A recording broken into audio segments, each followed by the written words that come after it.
लोकांकडे कोट्यावधी पैसे आहेत, धन आहे, दौलत आहे, पण मी खरं सांगतो ऐका, आताही काही भाऊ भावाच्या घरी जात नाहीत. का बरं? काय कारण आहे? भाऊ भावाच्या घरी कार्यक्रमाला सुद्धा जात नाही, सुख दुःखामध्ये सुद्धा जात नाही. कशाकरिता? कारण ही मधली जी माणसं असतात ना शिकवणारी, ती मधली माणसं फार धोकादायक आहेत. आणि म्हणून ही परिस्थिती निर्माण होऊ नये याच्याकरता हे श्रीमद भागवत ऐकावं, याच्याकरिता रामायण ऐकावं. विठ्ठल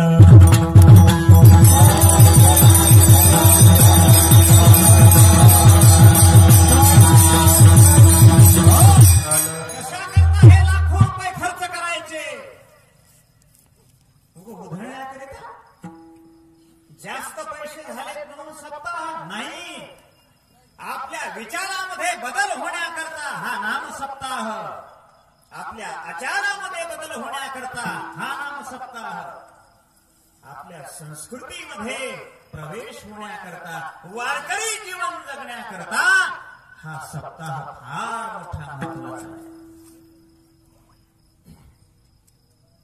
भरतजीला कळालेला, इकडे लक्ष द्या, बोलू नका. आज 14 वर्ष पूर्ण होत आहेत. माझे प्रभु रामचंद्र मेरे भैया आज आने वाले, आणि निरोप घेऊन हनुमंतराय आले. महाराज भरतजी, हनुमानजी, आज प्रभु आने वाले हैं, प्रभु आने वाले हैं, एवढे शब्द ऐकल्याबरोबर भरतजी नाचायला लागले. महाराज नाचायला लागले. काय मोठा आनंद झाला असेल. माझे भैया, माझा दादा, माझे प्रभु रामचंद्र, माझा खरा राजा आज परत येणार आहे. सगळ्या अयोध्येला सांगितलं, चला सगळी अयोध्या नगरी सजवा, माझे सरकार, माझे राजा आज येणार आहे. महाराज प्रभु रामचंद्र, सीता मैया, लक्ष्मण भैया, सगळे ऋषी मुनी त्या ठिकाणी चित्रकूटावरती विमान आलेले आहे. आणि भरतजीला सांगितलं 14 वर्ष पूर्ण झाले, आता प्रभु रामचंद्र येणार आहेत. थोडा जरी उशीर झाला महाराज, भरतांनी सरण रचून ठेवलं. काय केलं? सरण रचून ठेवलं. सरण कळते की भाषेमध्ये फरक नाही ना, आपला मराठवाडाच आहे. आणि आज जर माझे प्रभु रामचंद्र आले नाही तर मी अग्नीमध्ये काय करेल? प्रवेश करेल.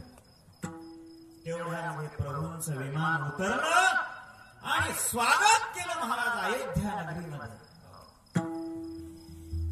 स्वागतम प्रभुराम, सुस्वागतम प्रभुराम. सगळ्यांनी प्रभु रामचंद्राचं स्वागत केलेलं आहे.